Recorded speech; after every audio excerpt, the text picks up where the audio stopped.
Ladies and gentlemen, welcome back to an episode of Guessing WN8, where my viewers submit replays and I have to guess their stats based entirely on their gameplay. If I get within 2% of their wins or 250 of their WN8, then I don't have to give them gold. If I don't, then I do. How about that? Okay, checking your tier. This is a paid replay, by the way. You can find out more about how to submit and guarantee that your replay is used in the description. We have a gun runner, optics, and improved rotation. Interesting.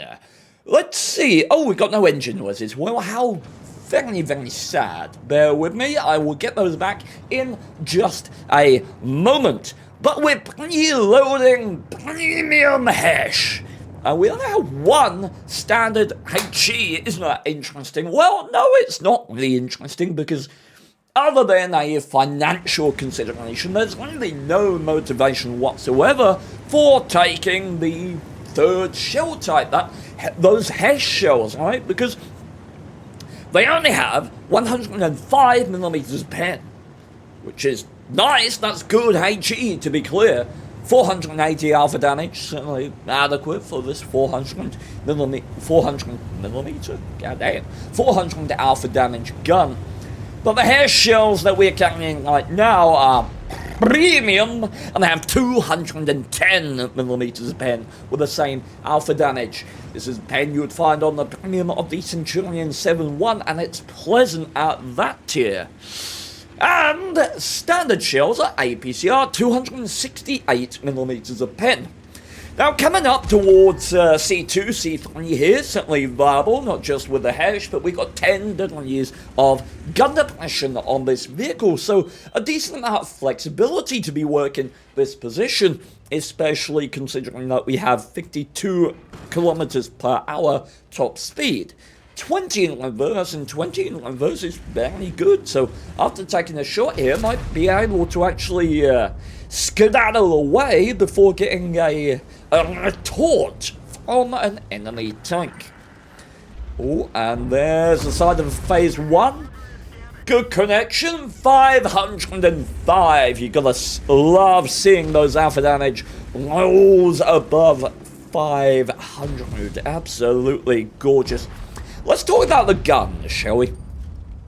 Because, quite genuinely, this may be one of the best guns at the tier. Like, it is an absolutely fantastic weapon. Not only does it have the flexibility of the hash shells, with such really good pen, the premium hash, but also 268 standard pen is enough to deal with most things that you're gonna face. Even some of the more powerful heavies frontally, like E75s, lower plate V100s, like you can punch through them in this tier 8 TD. But this tank also has a fully traversable turret. Now, that 10 degrees of gun depression does go down to somewhere around, I believe, 5 over certain parts of the rear of the tank. So that's worth considering. But flexibility is really the main tribute of this tank that you should walk away with having played it. And this is the Nomad version, so not the Tech Tree version, but rest assured they are exactly the same tank. And I've been remarkably impressed with the patience that has been displayed by this player here. And I talk many times in these reviews about autoloading playing principles. Autoloaders need to be proximal to the combat, but not the political element of it. They need to keep their health until the late game. A very similar gameplay niche is occupied by defensive TDs, like lightly armored TDs. And oh, that's quite something. Oh, that BZ going in to help his friend. How valiant. Okay, we're still staying here for opportunities. Getting another one in. Can we get one more shot? Probably a bit too bold. Okay, now we got the full bag. Do we? It's very bold to stay here. Maybe, yeah, maybe we can hold. Okay, let me elaborate quickly on what I was talking about, defensive TD gameplay, because it's probably one of the most challenging facets of gameplay that you can undertake the conquest of, right? I'm talking about playing a big gun Borsig 100 meters away from the enemy. I'm talking about playing a Charioteer, a Waffenträger Panzer IV, right? These are vehicles that need to take lessons from autoloaders. Those lessons being trade other people's hit points. Because the thing about these TDs, the Big Gun Borsig, the Waffenträger, the Charioteer to a certain extent, what do you have that is better than anything else you're going to see? Well, it's your gun, isn't it? Like, if we're talking about general principles, a TD will have a better gun in some capacity than heavies, than mediums. It's fighting in this kind of combat. So what you want to do is work that gun. And all of your other gameplay, your movement, your positioning, is tailored around presenting that threat and ensuring that it can stay present. Because people underestimate the impact of something like a Borsig, something like a Waffenträger Panzer IV, on the behavior and success of an enemy push. We all can understand that when we're pushing a corner and we know that there's a TD all the way at the back, right? We understand conceptually that that has an impact on us pushing the corner. And yet people don't appreciate that that impact is almost the same if that TD's right there. No, it's perhaps even more threatening. Why is it even more threatening? Because if you are sideswiping a corner, right, and you poke someone, and that TD's all the way at the back, it's not going to suddenly appear and shoot you for 750 damage, is it? It's not going to suddenly come around the corner and threaten you on the reload. But if this TD is in the combat, if he's sat there behind the heavies in proximity, then that impacts you. Because if you're now sideswiping and you're looking to deal damage to a heavy tank, if you fire, that TD then has free rein to come out and use that gun. It can dictate that, okay, yes, now I'm going to get the shot, which is a power that is not afforded to it when it's at distance. It's a powerful gameplay niche to undertake, right, and to possess, but it's very difficult to play, which is why I admire the patience presented here. We'd done 2,000 damage at this point, but it was a patient 2,000 damage. We were poking, we were dealing damage at basically all times when enemy vehicles were distracted. Right? And this is so important because one of the main attributes of TD, certainly before Tier 9, and if you're discounting the British and sort of high-tier Germans, they don't have a lot of hit points. TDs have very little hit points. You look at your Borsig, you're like 1,100 hit points. ISU 1,050 or 1,000. It's like 1,000 to 1,200. That's your Tier 8 TD hit pool. Whereas on the British, you got like 1,500 or something like that on the AT-15, right? Point being, they're not durable, which is why you have to trade other people's hit points to get your gun to work. So yeah, I really like this gameplay.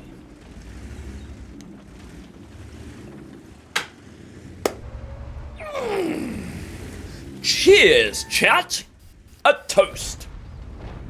IHM Borsig with a 15 centimeters underrated progressive support. Yes! I believe I have a Big Gun Borsig game on YouTube, actually. And it was on, I think it was on Ghost Town. Just pulling out 6,000 damage in a town. Because I was able to, through good positioning and use of my team, I was able to trade, right? And to pop out in between reloads. And to utilize the advantages that having that massive gun gave me in that environment. And you've got to think, in a game like that, not only did I pull out 6,000 damage myself, and probably the most important player in the game, but it's the impact that made on the enemy team. It's what we talked about earlier. Gunda Passion doing lovely work there. It's the knowledge that the enemy team has. And, you know, this is more effective on people who know how threatening a big gun ballsig with heat shells is. Right?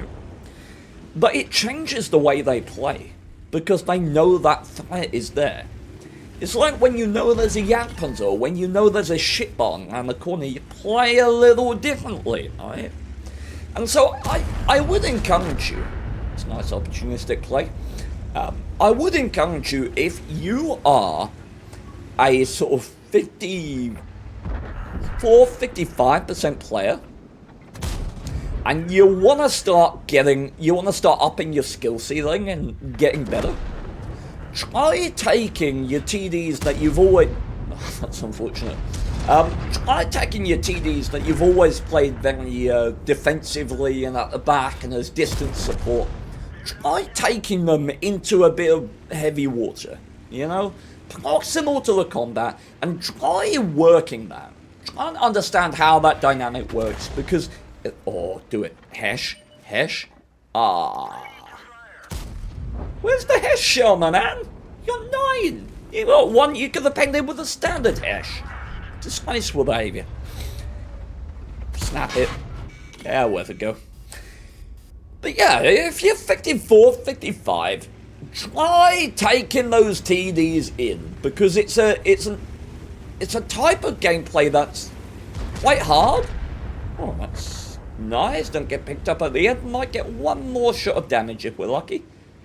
Looking doubtful. Oh, maybe. Ah. 0.35 accuracy, 2.4 second aim time. You can't have it all. 4,200 damage. Very nice indeed. Very nice. It's a fine example of supportive, fragile tank destroyer gameplay. My man had 1,000 hit points to work with. In that environment, that's like three hits. I mean, what you're looking at, 277, Type 71, Phase 1, Chieftain, G-Saw, ISM. Like, it's 20 shots and you're dead, essentially. And he pulled out 4,000 damage almost exclusively in that environment. It's not an easy thing to do. And I really want to impress upon you how that was done. It wasn't done, and games like this are never done by a solo performance from a TD like this. Like, the Nomad's a great tank. It ain't a mouse. It ain't holding solo against multiple tanks. It is taking that fragile TD gameplay. It's taking the flexibility that it has, the gun depression, the turret, the powerful gun, and it's using it during reloads while enemy tanks are distracted. It's difficult to do, but if you can do it, it pays off. It really does. So, ladies and gentlemen, what do we think? Lack of intuition to HE at the end on that back chat when we were going to blind shot it, like to Hesh or to the other Hesh. Like, a good player does that instinctually. Like the best players, because they know that we've got 400 alpha damage and a back chat has like 450 or 440. I can't remember the exact value, but it's over 400. It speaks of either inexperience or just that sort of it lowers the ballpark of win rate and WN8. Okay, here we go. Estimate 55.26, 2,297. No, it was 500. Wow, he's bad. Oh. Oh, that's very good by me. I am quite chuffed with that. Okay, I will take it. I was, I said 2,297 for WN8? That's not bad at all. Alright then, ladies and gentlemen, welcome back to the next replay. It's another paid one. people submitting replays for guaranteed use in these videos. And we have a platoon going on. And we have full premium. And look, while some people might be mad about it, there's very little reason to take other shell types. Although, you would think to take at least one clip of HE just for those occasions where it might be merited. But the standard shells here have 226mm of pen, which is not great at tier 8 for an autoloader. Certainly not the worst, looking at things like a T69, which could be troublesome. But the APCR has 321mm of pen. Also has a faster shell travel time, benefiting that 0.24 accuracy and what 2 point, what was it? It was 2 point something second aim time, 2.3 maybe, my memory is failing me. But it's a 2-second intro clip, so having that aim time. What was the equipment? The equipment was a bounty aiming device, bounty rotation mechanism, a level 3 experimental turbo, and a premium consumable, so this tank's probably going to feel better than many of us have felt it play in our time. Now, let's remember we have 11 degrees of gun depression, goes down to 8 over the rear, and that 40T is, well, done. He's done, is what he is.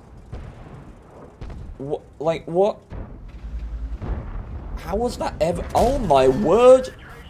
Well, thank you, Mr. 40T, for sacrificing yourself upon the altar of stupidity to gain us 3 damage. Like, that's like when I take like a low tier arty into a dumb situation, and everyone nearby just immediately goes, "Oh, Piggy, easy kill," and just does dumb shit. I enjoy it. So we got an intro clip of, what, like 40? Somewhere around 40, I think? This is making me want to play the AMX 5100 for some reason. This gameplay of getting me unload and sitting back waiting for the opportunity. What we should realize at this point is there's nothing on the other side. I mean nothing. And we're missing a Chauffeur. Chauffeur's platoons with the Waffle, which implies he would move up ahead of a TD at the back. So, is that a gun here? That's hilarious. So we do want to consider the threat to the base provided by even something as isolated as a Chauffeur. But let's be honest, most likely backed up by a Barask. So I'd be feeling a little bit of pressure here to kind of get my way in here and try and win this flank to, or at least damage it enough that I can maybe go back to base if called for. So we got a top speed of what, 60 here? I think it's 60, that's unfortunate. Do connect the second one though. Bit lapse on the shot at the end there. I don't know what that 50 TP is doing. Like, no, dude, if you're gonna go. Just dance side on in front of everyone. Okay, allies are moving up, and we're on the reload, so the question is, do we go in, present, use our hit points to threaten the enemy team, give them another angle to think about? I do think this is the correct play to hold this position right now, not just because we're reloading, but because it represents the only, it represents the only position that we have in this exact location. Right? This is a powerful location, all of us know it, but if he goes down to there, we lose that consolidated fallback position. Right? If the Chauffeur does suddenly appear, the Barask appear, they come over in the ambush, which is unlikely, but like in that event, we want to be back there as opposed to down there. So it is viable to stay back here just to keep the position occupied. But it may be that the game unfolds in such a way that we've got to get in. Okay, looking like that is the case. And where do we go here? Probably the unload on this corner is very pleasant. XM's coming to give an opening. can send some shells straight through the side of this man. 22 1mm of pen. And here's the question. 13,000 hit points left on the enemy team. We got one shell for 320 damage. I would argue it's not worth taking 400 damage to put that shell out. Like, these are the kind of analytical games that you have to play in a G-Swan, in all autoloaders, especially when you're mid-clip, right? Is this still worth it? You want to ask that after every single shell you fire. Is what I'm going to get back worth what I'm going to put out? And in this case, I don't think it is. So I think we should fall back here and let one of these guys take the hit from this super conk. I don't think we should push this. Unfortunate. Should have just wait. I mean, what is it? Like, let's remind ourselves, shall we? Because I always forget. The Conqueror Cupolas differ from tier 9 to 10 in terms of the way you combat them. So, the Conqueror, yes, that was a good shot. You do shoot wide. Where you don't want to shoot is here, because look at that angle. It's easier to see from the side. You see that? Right? A lot of people shoot center on the Conqueror. And while, yes, there is a tiny portion that you can pen here, you're far more likely to hit this angle and bounce clean off with most kind of AP shells, right? But if you shoot wider, you can see there's a far larger element of armor that you can hit and pen than there is up top. Whereas the Super Conk, I believe, is different, unless I am talking out my bottom. Let's have a look. Yes, so the Super Conk is completely different. If you shoot wide, you're only hitting spaced armor. In fact, the only chance you have of penning is to hit in the mid, and you're going to need some kind of heat shell to do that because of the angles. Let's take a 113, I said a 113. A 113, give it some heat shells, and then suddenly there's the shot. But if you shoot wide, not going to happen. So yes, there is a difference to be appreciated. And we're falling back, Orange Line. Are we going back to base? Is that what we're doing? Okay, viable. I think your team's got that. So this is an okay decision. Really, it's one of those things where... Oh, actually, no, this is the complete correct decision with the threat on base. Absolutely. Okay, SC-130 has been messed up a bit, presumably by the chaffer to... Oh, by the Blask. And the chaffer... Oh, this is... Now you've got to make a decision. I don't know that you can get out. Probably the best thing that you can do is hold this area right now. Because they don't have such a powerful overmatch that they'll kill you before you put your damage out, right? And you've got like 1,200 damage to put out. And if they attack you, not only do they take that damage, but they take time away from cap positioning, right? To be clear, if they all sit in the cap and just don't care about you, they probably win this game. Like, if I was a clan commander right now, I'd say, okay, everyone in the cap, Blask, sit behind the WZ, or sit behind the chauffeur, don't get killed. Everyone else, just sit in the cap. This guy doesn't have enough clip potential to kill us all, and it would be up to this guy to stagger his shells. Right? What he would have to do is poke out, reset one of them, and then wait. Right?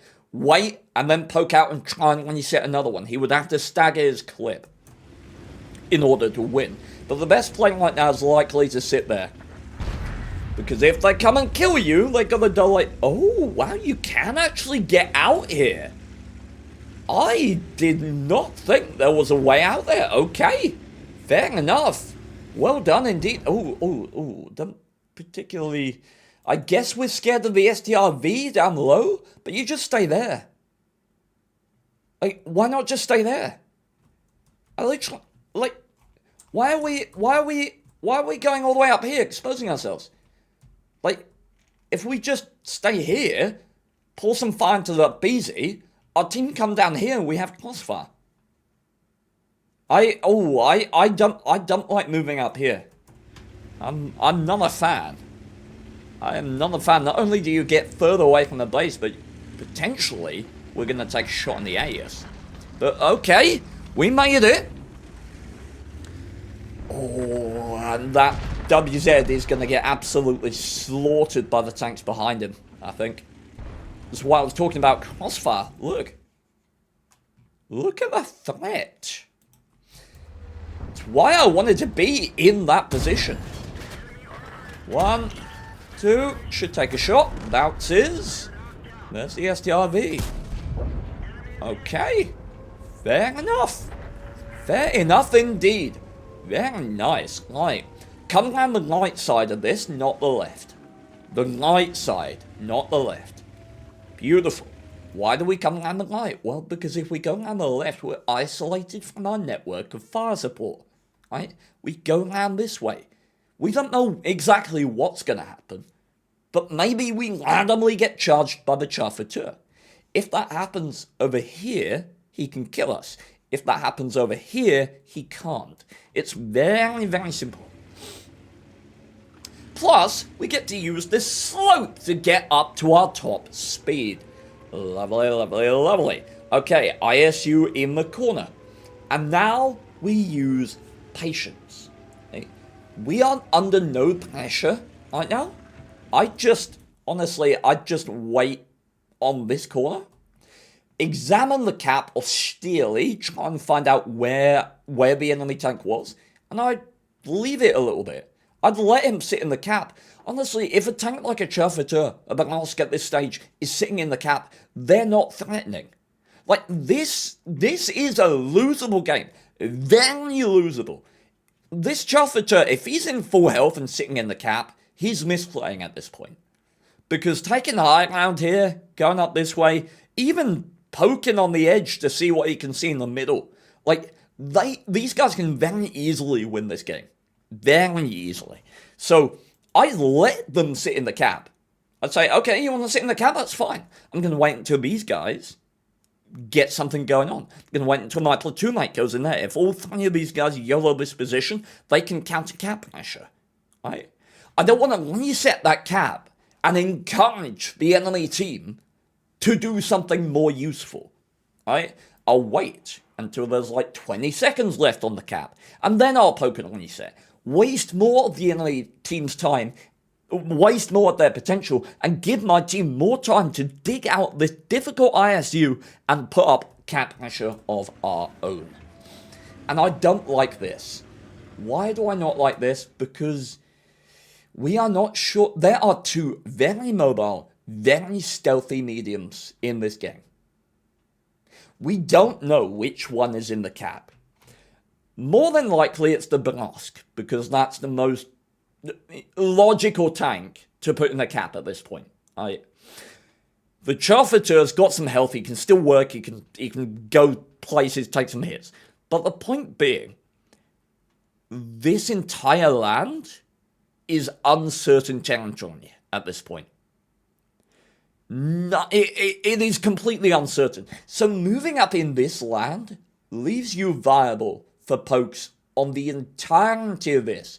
Like, anyone occupying these positions up here completely mitigates your positioning here. Whereas you achieve essentially the same exact thing as this position from this position. In fact, this position's way better because it sees all of the cap, whereas here, you have to expose all the way to there to get to the cap. And there, you are below this, you are below this, you are below all of it. Like, it is awful play to be poking up here. Awful play. Just go up here. Look how much cover you have. Cover there, cover there, cover there. Like, oh, it's really poor. It's really poor.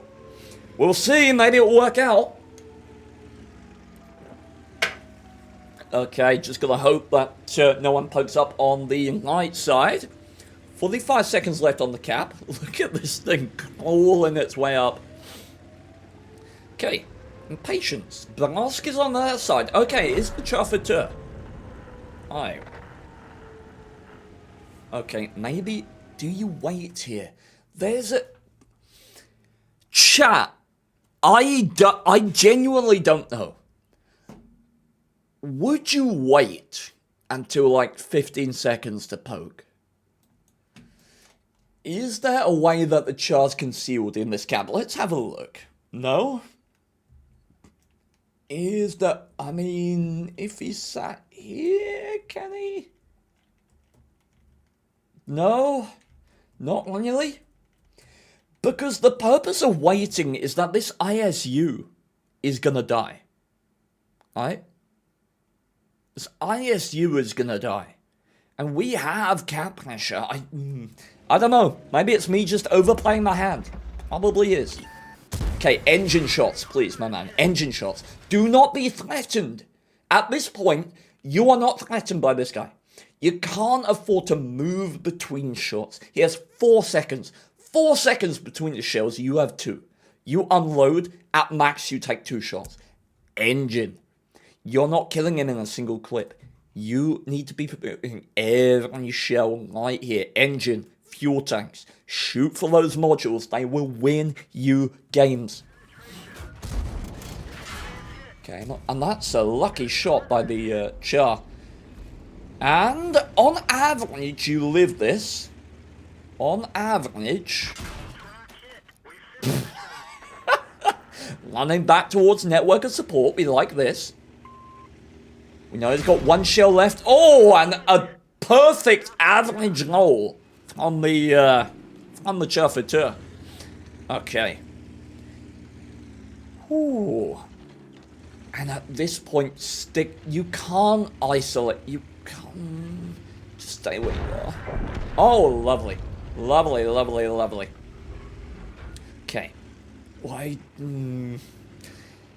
I don't like isolating. I would have stayed in network of the T30, I think. Because, yeah, I think yeah. Okay. What do we talk about in endgame situations? Oh, you're right, actually, King Tiger. I believe it is 390. I believe I'm talking out my bottom. Okay. So what do we talk about in endgame situations? If you have 2 tanks, make a line.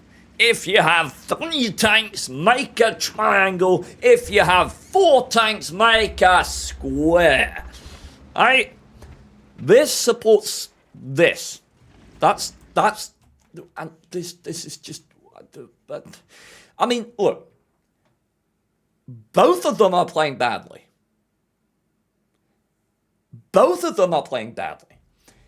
The G-Saw is playing badly by not falling back and looping back up with the T30. The T30 is playing badly by not taking a position where he can provide fire support to the G-Saw. Alright.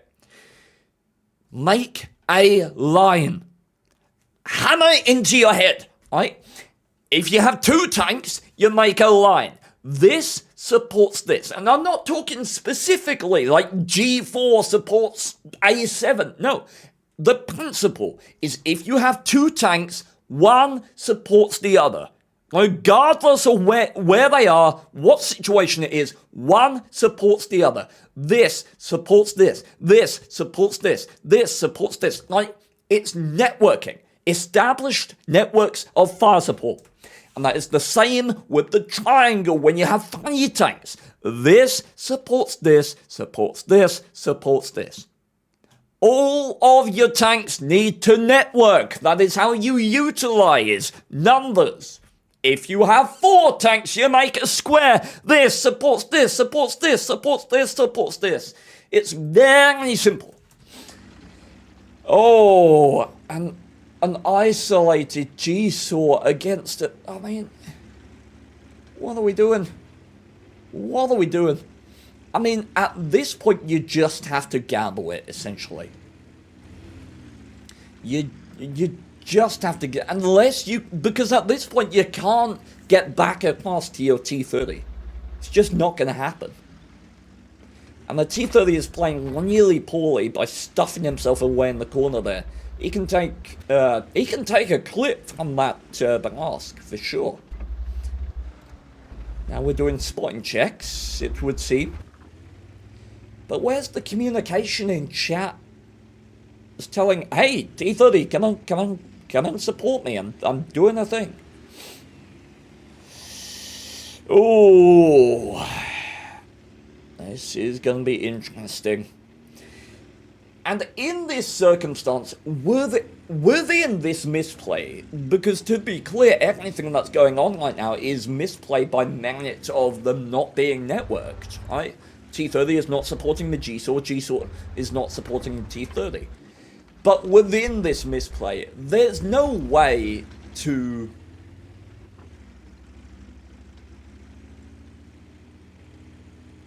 There's no way to misplay it harder. In these kind of environments, there's no tactical handbook. A certain amount of situations in World of Tanks that you encounter are basically just luck.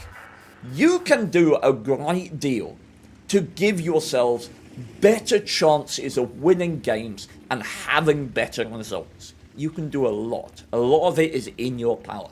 But there are circumstances which are just luck. Is he looking this way? Has he chosen to look the other way at this exact moment? Right? And this is, broadly speaking, one of those environments. You know, if you go that way, maybe you would have died. But on the next game, with the exact same circumstance, it's a completely different player, and he just decides to do something completely different. Right? So, yes, you should absolutely wait for the T30 if you can afford to, but Mr. T30 doesn't seem very enthusiastic about doing things. So, looks like we're going to have to do this one solo. Okay, people are telling him in chat, and the T30 is moving. Okay. So holding this position at this point is all viable. Oh, and that's lovely. I don't know why we're moving, though. Didn't get spotted. Let's have a look at that, actually, because that's very interesting. That's very interesting indeed. Because dead tanks don't impede vision. Like, you might think, oh, he couldn't see past this AMX, but no, dead tanks do not block the vision. They can go straight through dead tanks, so I'm really surprised that it wasn't spotted there. Very odd. Was it? From here to... Don't tell me it was these tiny little...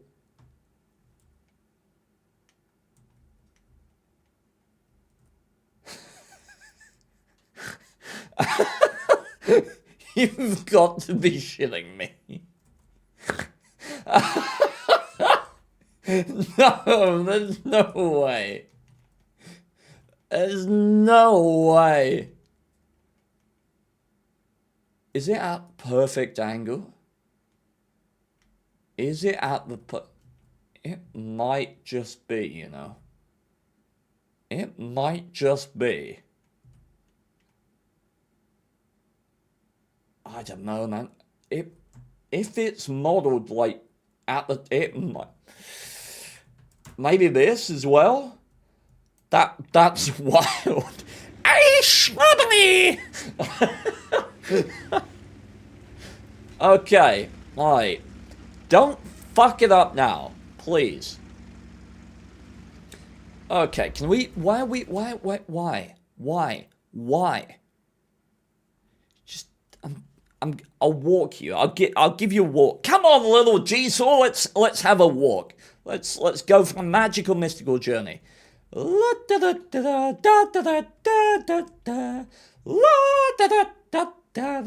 networking with my team. I'm not yelling off to die one by one to an RT. But hello, T30. How are you? Good to see you. I'm gonna go up here so you have fire support if he attacks me. Ha ha ha. All the way along here. How many? Like, just... We're on 15 hit points. Why are we volunteering to take a smegging from the 212A? Why? Oh no. Okay, I like coming on the left side here, getting closer to the T30. Yes, please. Alright, and we can poke here. This is fine. If he attacks us, we can lead him into the T30. Okay, good stuff. GG. That was a interesting game for sure. Decent autoloader play, certainly in the heavy environment, but there were some moderate to severe tactical missteps. Particularly poking on this side, as opposed to coming up here, where the T30 was coming, is very poor in my opinion. What else was poor? Not immediately falling back when you got a blast on the loose and trying to get back towards your T30 is, I think, poor play as well. But it worked out. So, yeah, there you go. And I don't think I can do misplay of the game for this one, which is a new segment I did yesterday, because there wasn't a particular play that I felt lost the game for the enemy team. I really don't think there's any overt one particular thing. It's just the flow of the game. Ionium is very much on the money. I'm thinking sort of 53%, somewhere around there. Alright, so estimate 53.64, 1,745. Let's go! Oh, okay, winning both. Very nice. Very nice indeed. And doing a lot better recently. Look at that. Man's gonna climb out of his bad tactical play over time for sure. Well, ladies and gentlemen, thank you so much for watching. It's been an absolute pleasure having you. Thank you so much. You can look in the description for links to the next and previous videos if you're interested as well. I will also link my new series, Anatomist Reacts to Fitness Fails. I recently got my qualification in anatomy and physiology, so I now go through fitness fails with my stream and tell you exactly why they are dumb. So if you'd like to see that, you can look in the description. But thank you very much, everyone. Bye-bye. Humanity peaks at our community manager. He is mentally jacked and strengthening our backs just like the corner weight on the turret of the challenger. Cause if we find ourselves in a crappy mood, you will brighten our day just through your attitude. Steven and Peabody, badass crew. So please take the song as a token of my gratitude.